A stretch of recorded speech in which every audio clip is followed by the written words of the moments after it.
what's next?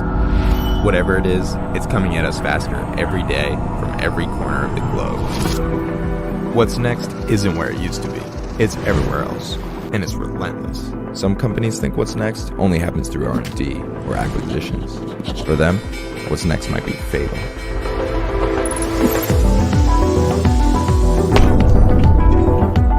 The most innovative companies are partnering with startups to do more with less, to hack problems, and to unlock growth. The most innovative companies turn to VentureFuel to solve their corporate challenges with innovative solutions. Our global innovation network includes over 500 leading venture capitalists, universities, accelerators, and angel investors. Heck, even our scouts have scouts, which is why at any given time, we have eyes on up to 2 million vetted startups around the world. But you don't care about 2 million startups. You care about the ones that can solve your problem, which is why we don't give you lists. We deliver custom vetted solutions. So whether you want to transform innovation across your company, or solve an immediate challenge with tangible results, or simply discover what's possible, VentureFuel helps you inject innovation to stay ahead of the pace of change. What's next? What's next is now.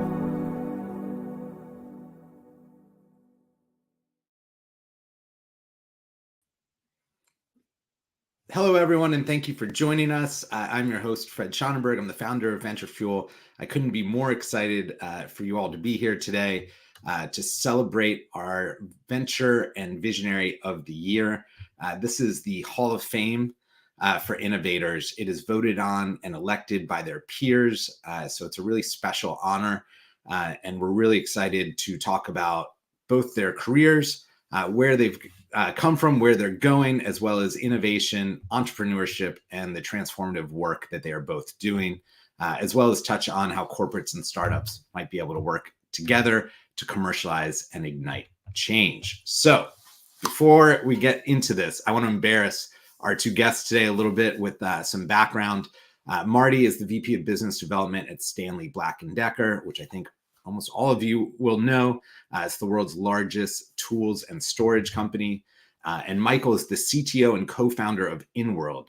InWorld is the leading developer platform using AI to build interactive, multimodal characters.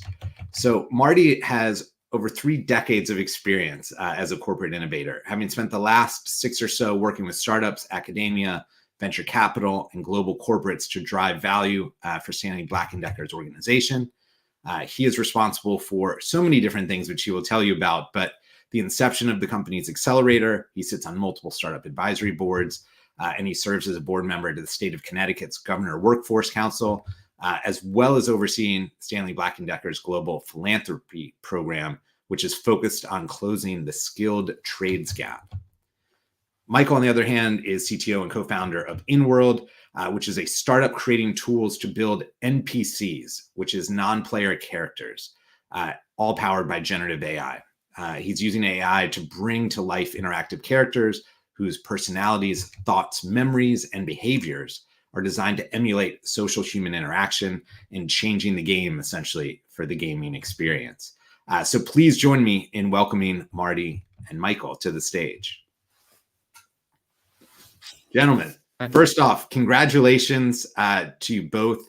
Now that I've kind of given the corporate rundown of who you are and what you do, I would like to kind of flip it to you to do a little bit of an elevator pitch on how you describe yourself and your organization. So Marty, let me throw it your way. Thanks, Fred, and VentureFuel. I was really quite surprised and humbled to receive this award after I saw the competition being voted on. Congratulations to them, and hope to learn something from all of them going forward. Michael, congratulations to you and InWorld AI. Thank you. It's really impressive what you're doing. I'm VP of Business Development at Stanley Black Decker, and we're the 180-year-old global tool and storage leader. So by proxy, our tools build the world. We're quite proud of that. And you know us through DeWalt, Craftsman, and Stanley are big brands. I came into Stanley about 10 years ago through an acquisition. I was a president of a U.S. division of a global security company, and ran some businesses inside the company to include our global healthcare business, and learned a lot about innovation in that process. Today, I have responsibility for our global philanthropy program. We're growing the trades globally. I work on workforce development, and I also work supporting our CVC team on innovation and certainly connecting all types of innovation inside the company. So really glad to be here, Fred. Thank you. Thank you, Marty. And Michael, what about yourself? Yeah, first of all, thank you for everyone's support and voting for our company. So I've been working on AI for over 10 years. So it's our second AI startup. Previous one was acquired by Google, and now it's a foundation for Google Cloud Contact Center AI, Google Cloud Dialogflow, and for certain Google Assistant functionality. So for the new startup, we are building, we tried to revolutionize games with new AI capabilities. So we want to introduce new types of games, new types of genres, and we want to enhance existing games. Because right now, I don't know, Fred, Marty, do you play video games? Not too much. Not much. A little bit. A little bit. For me, yeah, maybe I became a bit old, but now my reflexes are not so fast to beat other people and like excel in certain computer games.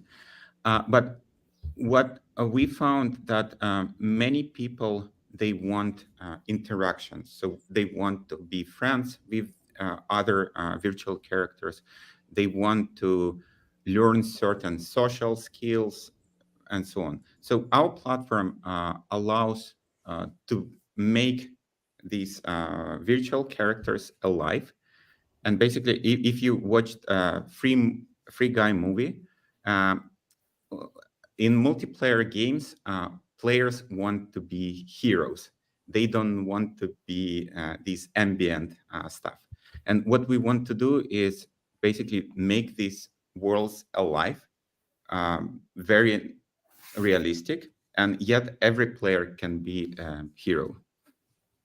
So I love it. And I think both of you referenced one of the coolest parts about the sort of venture and visionary of the year is, there's a group that makes it to sort of the final consideration that are all world-class innovators in their own rights. And then we kind of open it up, American Idol style to go old school, right? With, who your peers vote on. And so we literally have a live voting that goes down. And so I think what's really interesting here is that not only do we recognize what you all are building, but that the other folks that are in your space and around your space are recognizing that you're a driving force for transformative change. So I always think that's the coolest part about that. And I'm curious for you all, I mean, in many ways, you've dedicated your careers to innovation in different aspects here. I'm curious what drew you to that as a way to pursue your career. And Marty, maybe I'll start with you, and then Michael, turn to you. Sure. First of all, I'd like to thank my peers for having confidence in me to vote for me, but I'm really a manifestation of working with them and through them and having a great, successful interaction and relationship. So I appreciate that. For me, innovation was in our house started early. My father had come to decide he didn't want to be in the corporate world and started 3 businesses. So he had 4 kids under 10 years old and quit the big job and started 3 businesses. Now, those were sequential. The first one failed. The second one failed. I remember the third one, and it was hard, kind of challenging times, although we ate well. Those were challenging days where, to get through it all, my parents would translate technical books from French to English and Spanish to English. My father would type and my father would translate, my mother would type, and who would have thought that their language skills would help them get through the founder journey, but they did, and things went well, and it's a good story. My siblings also, I would say, really helped me because I come from a family of scientists and engineers. My twin sister Louise was a mechanical engineer before there was a lot of girls in that category. I've got a brother who's a incredible programmer. My brother Pierre, my brother Gordy's got a PhD in molecular biology and a postdoc in biochemistry.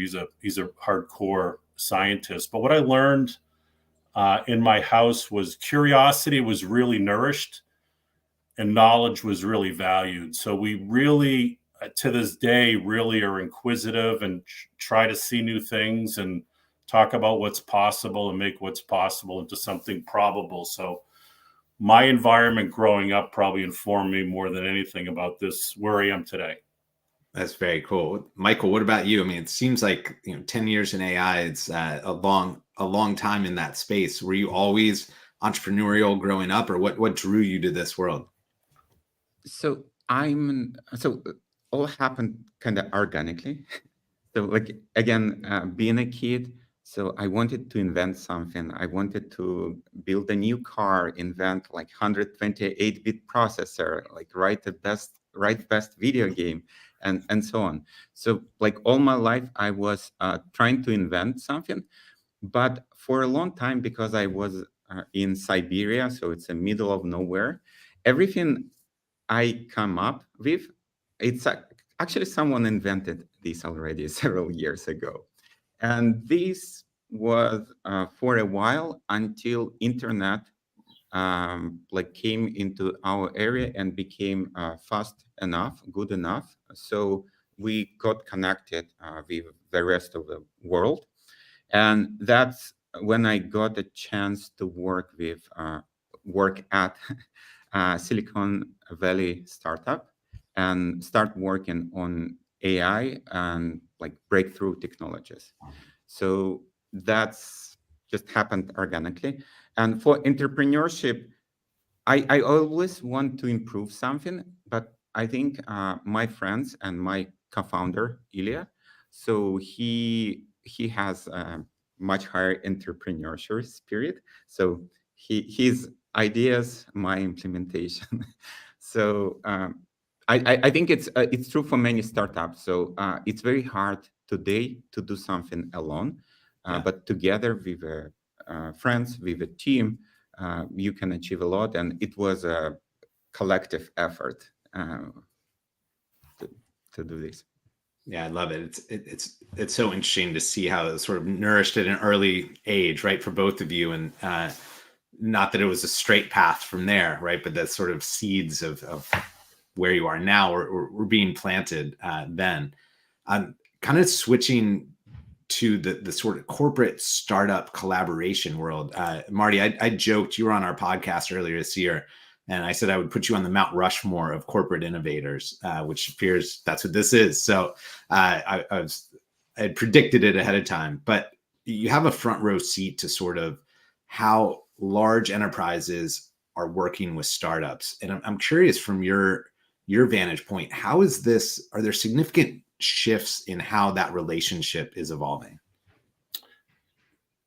Yeah, I mean, I think it's a tough environment right now. It's there's a lack of free money, and the founders are really who've made it this far through this past few years, COVID and the reset, are feeling a bit pounded, right? So people are really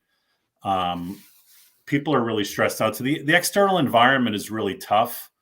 Michael said something about collaboration. I think the founder, if they're good, they're going to be the ultimate collaborator, because they have to work with, when you start with one or two people, you need to work with the world to figure out who are you going to hire, who are you going to do a pilot with, how are you going to develop code, who are you going to outsource to, so you've really got to understand that to get anything done, you need to work through other people. This is a problem in a big organization, because most large organizations their highest value is perpetuity. So people manage efficiency, right? They just try and perfect a transaction, either lower cost, higher speed, or both. When you work with startups, you're actually looking to disrupt some moment inside of the organization.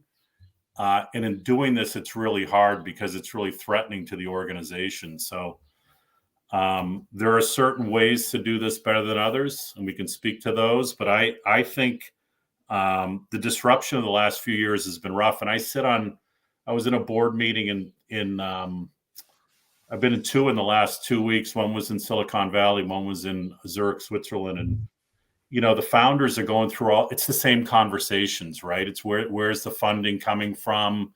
Is the organization changing? What's the investment hypothesis? You need to have a lot of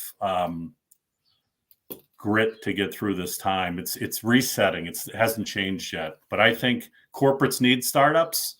I don't think a lot of corporates know how to work with startups and be successful with them. So a lot of the legacy programs and strategies are being reconsidered. Yeah, I think it's really interesting. I do want to double click back into best practices there and that both of you have seen. But Michael, I would say one thing that's very unique about InWorld, right, is we're talking about some of the challenges in the market, the reset. Similarly, in that same time of all that volatility, you all have had tremendous success, right? Raising $50 million recently, right, at a $500 million plus valuation. And I know we met first going through the Comcast, NBC Universal, Lift Labs, generative AI accelerator. And so curious from your perspective, one, like how are you navigating this challenging marketplace? And then two, how are you seeing that corporate startup collaboration evolving? Okay, for navigation, I think what's good about us, we were seeing trends before anyone else. So we started working on generative AI, started working on this stuff before there was any buzz. So like very few people there were knowing about it. So for example, when we started our startup, there was a very common perception that AI is still stupid, not usable, unsafe, expensive, and so on. And nobody saw that actually past few years, AI was making a huge improvements. And like with COVID, these improvements are not linear, they're exponential. And what, for example, was a year ago, now it's 10x better. So, and that understanding of technology, of market, and so on helped us always be ahead of time. And when everyone else is realizing, we are getting a lot of interest from investors and so on, willing to invest, and a lot of interest from clients willing to partner. So that kind of I think just some understanding of technology and market ahead of everyone else. Well, Michael, let me kind of merge what Marty said into that because I certainly understand it from an investment standpoint, right? The VCs are trying to look 5-10 years out to make their bets, and so if you can see out that far or spot opportunities there, that makes immediate sense because they're primed for that type of conversation. Whereas clients and large enterprises may see like you're disrupting something, right? They're thinking of AI as slow, expensive. They've done it a certain way. It's set. They've already budgeted for the certain way. And you're coming in and saying, no. The technology is changing. You need to come along for this ride. How are you positioning that conversation when maybe they don't understand the technology leap you see and or are frightened by it? Okay, so first of all, many corporations right now have some R&D like experiment labs organizations, and these parts, they seeing these trends and they're willing to collaborate with us. Second, we don't want to disrupt.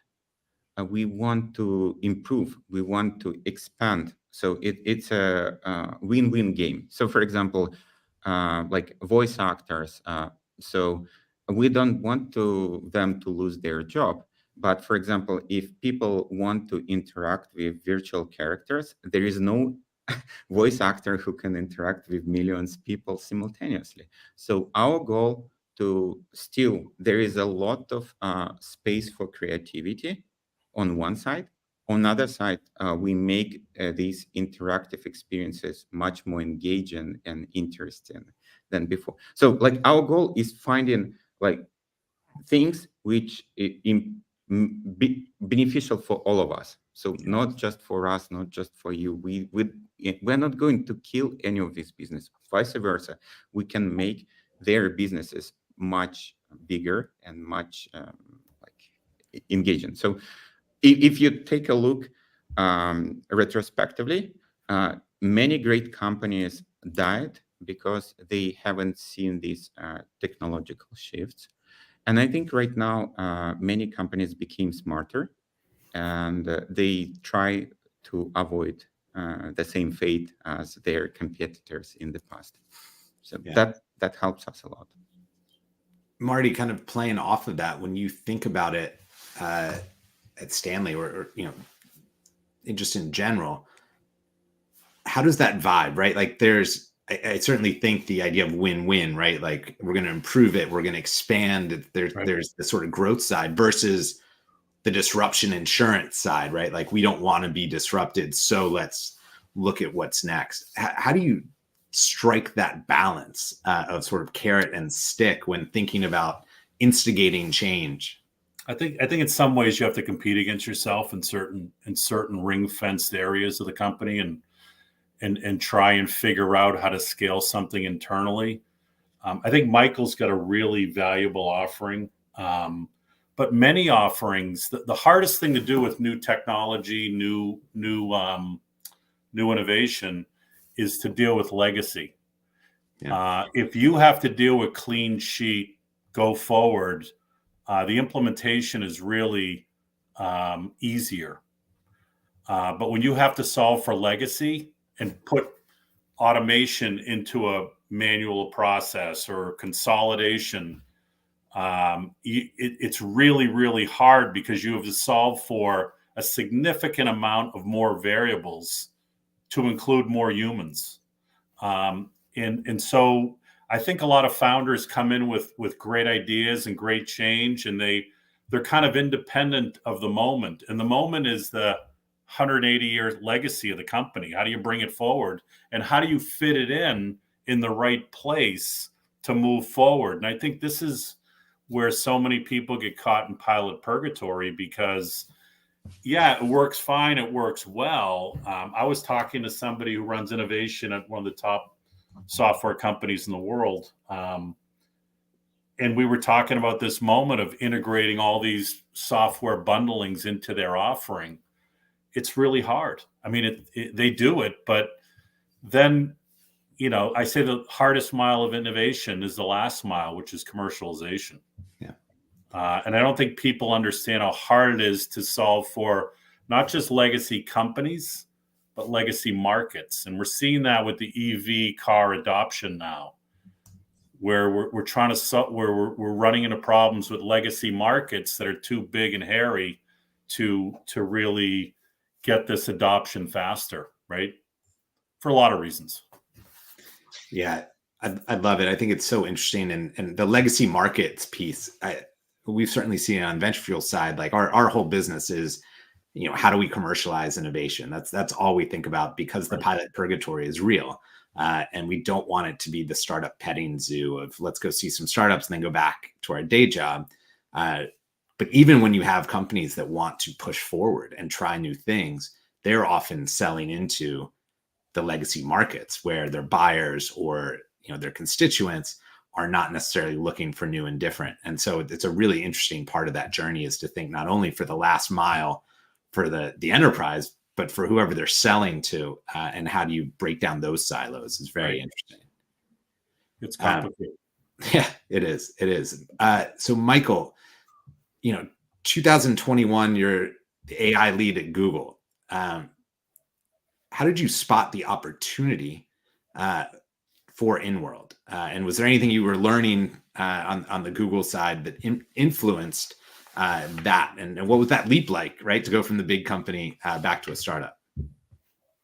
Okay, it's like any catastrophe. It's a combination of multiple errors Here, it was the same, a combination of multiple factors at the same time. So 2020, 2021 was a COVID year of, it's a pandemic. Everything is locked in, at least here in California. And what do you do? So we cannot even go to park for hiking. We need to book in advance. So restaurants closed, everything is closed. So what do? You play video games, and like you start playing video games and you find like what's missing. So second part was like you don't. So we seen friends much less often. We had very few interactions with other people. And again, you start feeling this need, and you do not find this need in computer games or anywhere. And third part was at Google. Their generative AI models were improving every year. So it started with Mina paper, then Mina 2, then Lambda. And I had access to all these technologies. I saw progress. But unfortunately, back then, Google AI safety team, they were not allowing this kind of stuff externally. So it was till ChatGPT was released, it was not allowed to release any generative AI products or features into the wild. And for us, it was like a puzzle. We have computer games, they lack in certain features. And then on other sides, there is an emerging technology which can fulfill this. So let's solve this problem. So that kind of was naturally. And then why we like this idea is it's not just about computer games. We choose computer games because if AI fails, if something doesn't work, nobody dies. Like it's happening with autonomous vehicles or Thank you. I know in insurance, banking, and so on. So people can lose a lot of money and so on. But in a game, it's maybe just fun, part of the process. But over time, technology improves, and I think many of our existing activities can be represented as a game. So education. So right now, kids love playing video games. And during homeschooling in COVID years, I saw how hard to be a homeschooling parent, and that YouTube videos like these non-interactive materials, they do not work. Without our intervention, kids are not interested. They always wanted to play Minecraft and so on. So that's why I think it's our responsibility to provide them learning tools which are as interesting and even maybe more interesting than playing Minecraft and other video games. And then also, I hope like in 5-10 years, we'll see robots on the streets. And first years, they will be expensive, available to very few people. But for example, our technology will have opportunity to interact with millions, billions of people. And it will be much easier to incorporate it into real robots. Because in computer games, these characters need to navigate in very different situations, in very different environments, with very different people. So if we can build a technology which allows to do that, we can transfer it there. And plus, there are a lot of social games. So job interview, it's kind of a game. So for both parts, or like dating, or so these are all games. And we can make trainings. We can gamify all these processes, so people will learn transferable skills, not only for virtual games, but also in real life. And that's why this idea was kind of very natural for us. And so far, we are moving towards that direction. It's only a good game if you win, Michael. That's how Marty played. We can make it. You can always increase difficulty level. Right. I think, one of the things you said about robots being on the street, I maybe my most Silicon Valley, San Francisco moment was pre-pandemic. We took a bunch of executives to see some autonomous robot companies, and we took this group of like 10 executives for a walk with a robot around a block in San Francisco. And so there's this pack following the robot. and coming the other way is a woman walking her dog, and the robot stopped, moved away from her, and she was mad at the group of executives, not the robot. Like, she didn't even blink that there was a robot just rolling by. And I think, what's interesting about what you said is, as this evolves, right, people like things that they can talk to and interact with. I think one of the reasons generative AI jumped, right, and became such a big deal was not only could you search like you could with Google, but you could ask the follow-up question. And you could say, well, say it in my voice, say it funnier, say it like this, right? And there was that interactivity that people crave. So I think it's a really powerful thing about what you're doing. And this idea of taking teaching or at-home schooling and making it as fun as, playing Roblox or what have you, it might be a big unlock for the educational system. I think it's really interesting. So for the audience, please start dropping questions wherever you are watching this. We want this to be interactive. We want to have your questions answered. So if you have anything for Marty or Michael, please drop them into the chat, and we'll filter them in as we kind of dive more here. I wanted to ask you, one thing on what you said too, Michael, was the obstacle, right? You're talking about, there are these obstacles like COVID, we're not being there. It's often that the obstacle is the opportunity, right? And that takes that inventor mindset of like, well, this is frustrating, this is annoying, how do I solve it? And so I want to go back, Marty, to thinking about a company like Stanley Black Decker, right? You mentioned almost 200 years old. There is legacy there that is incredible and should be embraced and nourished. And then there's also this need for fostering innovation and trying new things. What can other large organizations, enterprises learn from your approach and maybe some of the mistakes you've made as you've sort of fostered this innovation culture?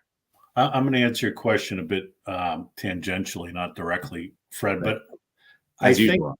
I think the challenge with working with big enterprises or big organizations is to understand how they're synchronized and how well they're synchronized and how that synchronization works, because every big entity has a multiple of interdependencies, some parallel and analog processes. And if you don't understand those, you're going to have trouble working with large companies, or you're going to have trouble working in large companies. So there's a whole moment to learn how this thing works. Well-organized companies are well synchronized.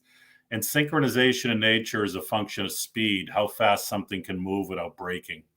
So you can see Tesla can build a factory in China in 10 months. That's a well-synchronized organization. I talked with somebody, I'll never forget, before COVID, New York City, and he said, Marty, it takes 4 months for us to get a contract through legal to do a pilot. And they were getting into a 3-month accelerator. And I said, this is crazy. Like, you have to figure this out. So I tell the founders they need to find people who understand how the organization works, or how the market works, even better. Because you have to live in that space and get things through that space with the shortest amount of time as possible. So where people get frustrated is where things get stuck, and where things are going to get stuck. But you need to find people who know how to get things through the pipe really quickly, because founders of startups will die working with big companies if they rely on them to go fast. And you have to pick companies, by the way, you have to pick companies or markets that can move fast. If you're working with legacy insurance on innovation, it may not move as fast as fintech, which may not move as fast as AI tech and Google, because they're set up to move faster. Yeah. So you've got to understand the speed of what highway you're jumping onto here. It's really interesting. I'm going to send this back to both of you, but Michael, you first. Marty talked about understanding the system, right, internally, and the synchronization, and who's the person that can unstick it, and how do you get through with speed. As a founder, that would seem to be not only a daunting task for each and every organization, but obviously you want to sell to more than one organization. how would you advise other founders that are looking to work with big enterprises how to rapidly identify either markets or companies or champions within companies to move your product forward at the speed you need to as a founder? Oh, I don't know. It's very difficult question. So maybe also I'm not a person in charge of finding clients. Yeah. So maybe, so I will try briefly. So first of all, is try to connect to companies, be open about your problem, ask their advice. So very often we had a connection and we need to unfold, like, okay, they redirect us to another person, then they redirect to another person. You need to understand what are their motivation, what are their problems, and so on, and be creative how to solve. I don't know, if you understand this company is not ready and so on, like try to go to another company. Do not spend time here, because what we observed, okay, they are not ready today, but maybe a year later they come back and say, oh, you remember we had a chat, now I see this cool tech and so on, let's do something. I don't know, it's a very unique, so for every business, for every problem, it's so unique, and that's what distinguishes like great founders, great people. They can see opportunities, they can spot problem, they can communicate it. So there is no universal advice.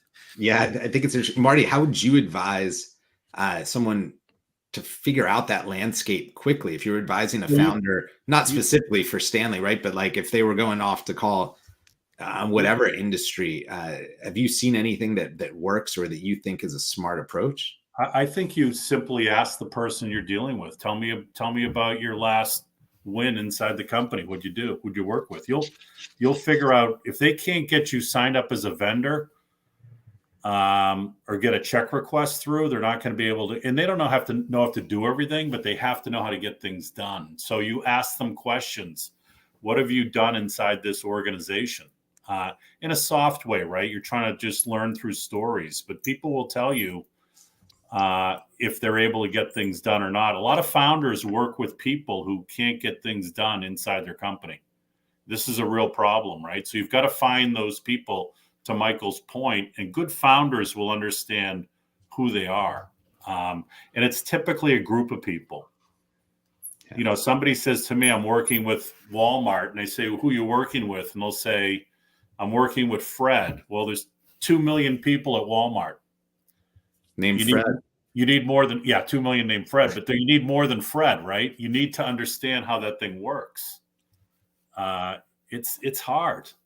It's hard. And then while you're working with them, you know, people change jobs. They move over here. Like I'm not here anymore. I got a promotion, or it's a hard thing, because founders need godparents. They need people who help them and give them advice and point them and open the door, right?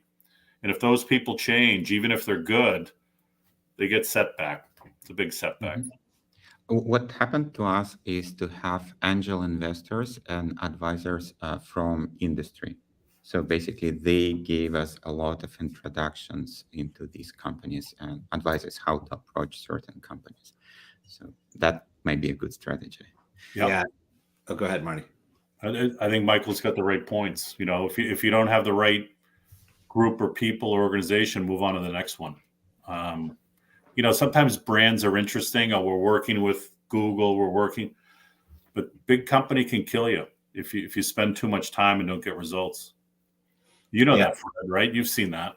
Oh, for sure. I mean, like VentureFuel's 10 years old at this point, and we still struggle with this, right? Where both in a good way and a bad way, right. I've had people reach out to me that I'd completely forgotten about at large organizations. It was like 2.5 years later, and they're like, "Hey, we're ready to go with what we talked about." I'm like, "What?" Like, we've moved so dramatically in 2.5 years, right. But that's not an unusual amount of time in corporate, right? And this person had to get the right budget cycle and the right, all the things. And so in some ways it could be lovely, but you can't wait 2.5 years for your first couple deals. And so I think part of it is asking questions. I often find founders are, I don't know if scared's the right word, but they just don't ask enough questions. They don't want to be annoying. And, is there budget for this? Is this a pain point? Who has to decide? In order to make this happen, what do we need to know? And pardon me, Fred, if the person answering the question doesn't have the answer, you're dealing with the wrong person in the company. You got it. Right. And it's not that you don't want to take them out. You just got to make the circle bigger. You got to make the circle always bigger. You want an army of people working for you inside that company and knowing what you're doing and advocating for you in a meeting when you're not in the room, because a lot of times you're not in the room. You nailed it. We always say internally, like, find your champion internally, and then don't rest on just that champion though too, right? Because they're going to rotate off of the business or the team or get another job or go do their own startup. And so you need to, once you get in, you get that person to spread you, and you've spread the best you can, maintaining them, which is interesting. So we already have questions starting to flow in. So I'm going to jump over to those in just a moment. My first question for you all is, you're both looking out into the future with different vantage points. Is there something that excites you, whether that is a technology, a change in the market, that you think maybe the general public is not attuned to yet or would be surprised to learn about? It's sort of the look out into 2034 and what's the thing that you think will be most interesting, different in the world. So Michael, I'm gonna put that to you first. It's very hard to predict what will happen in 1 year time span, because some things may happen much faster than some we need to wait 5 years. Overall, I see already this year started with announces and releases some very promising new AI models, architectures. People started to address different domains which were not possible with AI before. So I expect like this year will be even so. Like if last year was a race who will build the best foundational model, then this year it will be the race who will apply it to real world problems, because many foundational models, open source, they're already good enough to solve a lot of human problems we have right now. So I love it. Marty, what about you? I think healthcare is going to improve radically, physical healthcare. And I think that where healthcare is now delivered and managed through population sets, it'll be delivered through the stochastic event, which is the one person, right? And that one person will have a lot of insights with AI through what's going on with them physically. I think the challenge is going to be mentally. I think we're going to keep people alive longer, and I think at the end of the autumn of the lives, a lot of depression, loneliness, and mental illness. So I think we're going to have to figure that out, because there is a race to keep people here longer, and then there's a problem that more people here are lonely, depressed, and isolated, right? So I think technology has this kind of asymptotic moment where it solves more problems, but it doesn't change human nature. So there's got to be a moment where the human condition is actually addressed through the innovation in all of this, because if I tell you you're going to live to 130 years old, you may find that interesting, but when you're 115, you may not think so much. Yeah, it's quality of life versus length of life in a lot of cases. And Michael, I'm gonna transition, because when you were talking about the next level of your technology, I actually went to healthcare. I said, "Oh boy, like this would be really cool." Because 50% of the time when you call a doctor, you really just want to ask a couple of questions, which the doctor doesn't have time for, right? And to them, they're like, "This isn't urgent." A well-trained version of your technology, obviously that would be probably the last place you would go just because of the risk, but maybe could address this from a medical standpoint, and then also the quality of life, the loneliness piece, having something you could talk to that is interactive and real. I mean, it seems like those are use cases that could be interesting. So yeah, it's already happening. So we don't want to go healthcare. So it's a very regulated, and it will diverge a lot of our resources to compliance and so on. So we want to build great technology and product. But I believe there are many startups and even like Google, they already solving this simple question asking problem and trying to automate.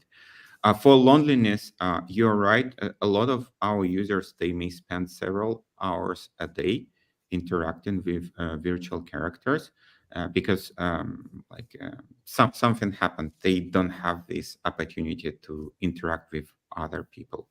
So definitely their life is becoming better and they're sharing letters to our support that how technology changed their life. So it's already happening. And over time, technology will be better and better and acceptable for more people. So more people will get benefits of that. I love it. All right, I've got two audience questions, both of which are awesome. The first one is for both of you. Are you an AI optimist or pessimist? Right? There's all sorts of regulation needed. There's all sorts of singularity discussions. And then obviously there's all the promising upsides we've talked about. Michael, where do you land on that spectrum? I think you know the right answer from my previous responses. Yeah. Overall, I think if you take a look retrospectively, so when GPT-2 was released in 2019, you can read articles, what people were writing about this technology, how it's potentially dangerous and so on. Since then, 1,000 times smarter models were released, and we don't observe horrible things they were like describing. I believe people will always find ways to solve problems, whatever problem it is. So I haven't ever seen at certain point something becomes too bad. For sure, there will be enough amount of people who will address this problem. Sometimes just very small amount of people are affected and not enough people. But if AI at any problem will become a problem, everyone will address this in the best possible way.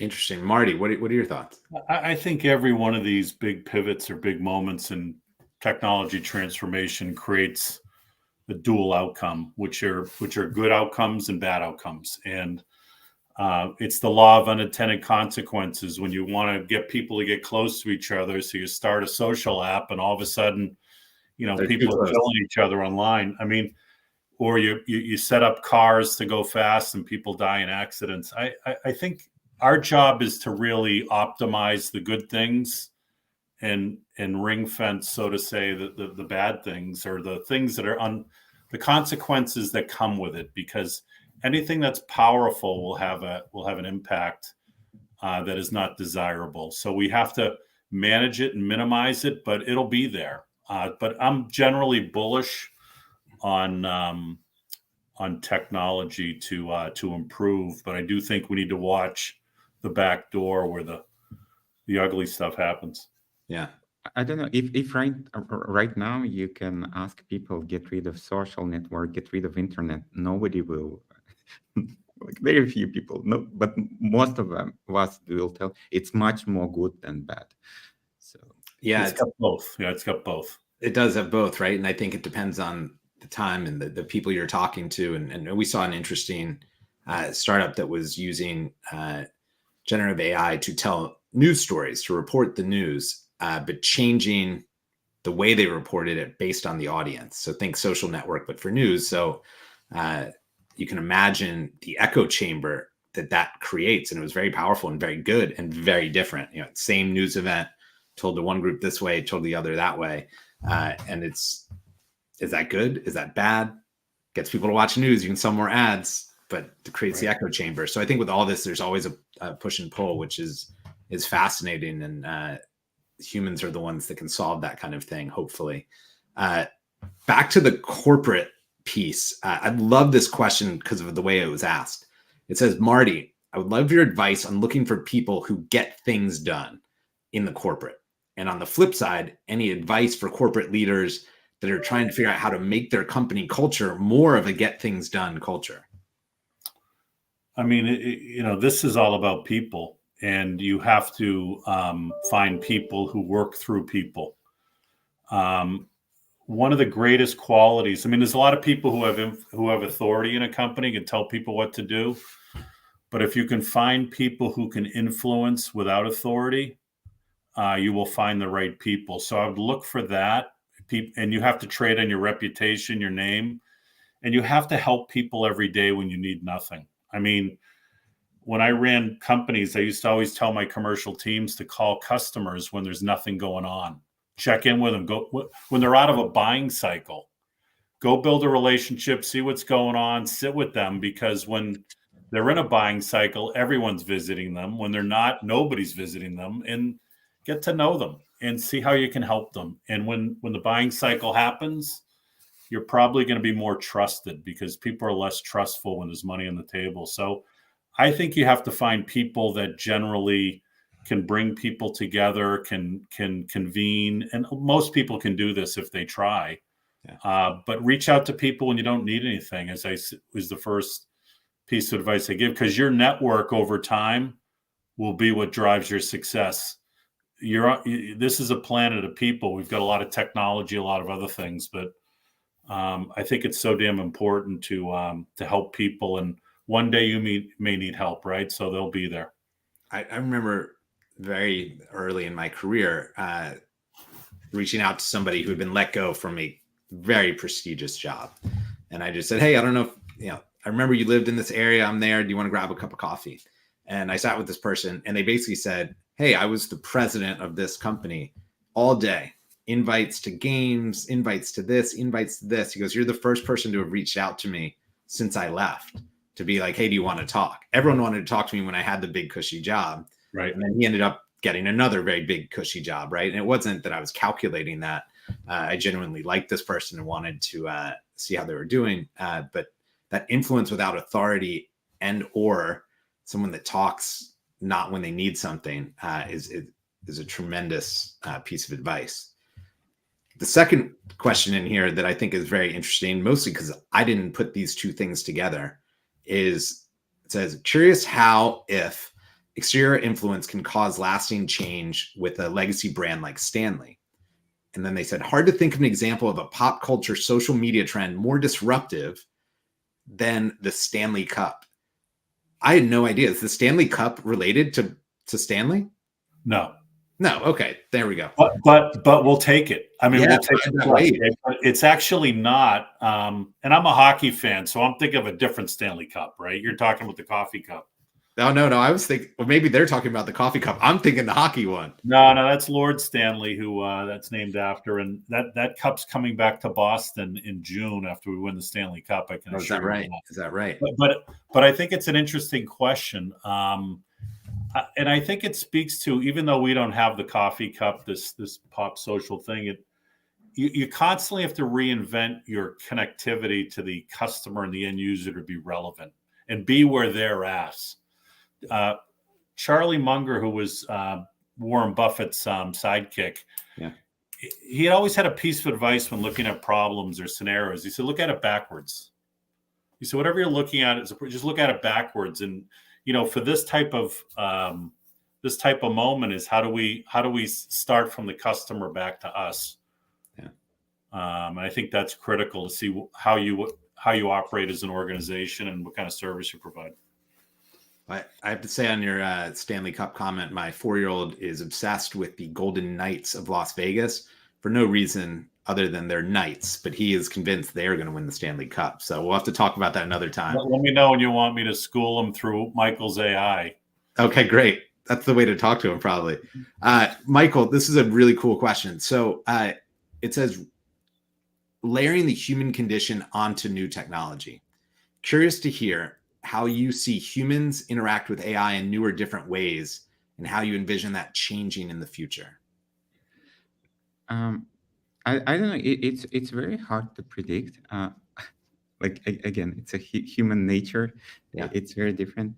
So I expect maybe in future, we'll interact with AIs like with many other people, but like right now, for example, I was born somewhere and I had no experts in certain area. Now with AI, I can get expert in this area. I have problem to find a friend. Like I can find an AI who will become my friend, and it will not replace people. It will augment people and make our lives more interesting. And I don't know, so many people experience loneliness, and just even for us, our previous app, it was a much simpler technology assistant, and we got a message that my kid has autism, and thanks to your app, he started to talk and talk to other people. So before that, they were this kid was afraid to interact with other people, but after like daily interactions, they found like, oh, it doesn't hurt. I can. So it's very hard to predict, really. Future will be like what we choose, but I believe it will be much more interesting than it's right now. I love that. All right, so here's the last question I have for you. This is from Michael. It says, I imagine non-player characters were neglected in favor of core characters in storytelling previously.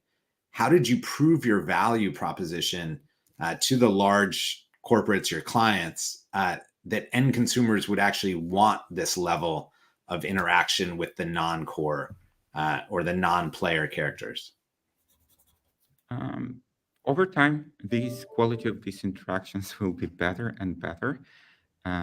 Again, right now, technology is not perfect. There are different hiccups and so on.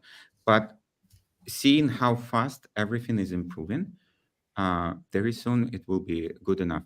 And for us, we don't want, for example, to integrate our technology to first-person shooters. It makes no sense. But there are so many other experiences where it will make perfect sense. And yeah, so we're right now building several showcases with big AAA gaming studios. So I think they will be a great example for everyone else to see how it can be in best possible way. Yeah, I love it. All right, I lied. One more question. Marty, this one came in and I love it. Is there a startup pilot that has wowed you? Yeah, I mean, there's a lot of them. We've been working with a company, DGP, and out of Houston, who makes bio-based oils and lubricants. So as we electrify all of our DeWalt outdoor products, we now have a bio-based oil and lubricant that can really solve for those machines. And we're electrifying all of our machines with batteries. So it makes sense for us not to put in petroleum-based oils and lubricants. So DGP, Dynamic Green Products out of Houston, has been amazing. They're selling it now under the DeWalt brand in Lowe's and online and Amazon. So this is something that I've worked with Dan Fitzgerald and Mike Mayen inside the company for 5 years. And there's these pilots they keep bringing to us are in the market now because commercialization is now happening. That's really cool. What, out of curiosity, how long did it take to get to, I'll call it $1, right? From the, hey, we identified this as something interesting. 2 to 3 years. 2 to 3 years. Okay. 2 to 3 years. And people don't understand how hard innovation is. Innovation is not creativity. Creativity is the ideas. Innovation is all the execution. And getting it done is really hard, and you have to think differently. And people will say to me, hey, you can't reinvent the wheel. And I said, the wheel's been reinvented for 10,000 years, and people are still working on the wheel. So we got to continue to work on things that don't seem obvious. So it's hard stuff. I love it. Marty, Michael, this was a pleasure. It was so much fun. I would love to keep going, but I'll let you get back to your very exciting day jobs. But thank you both for your time, but also all that you're doing to drive and ignite change. The voters got it right. You're both incredibly dynamic, and really appreciate you and all that you're doing. So thank you. Thanks, Thank Fred. you very much. Thanks, Michael.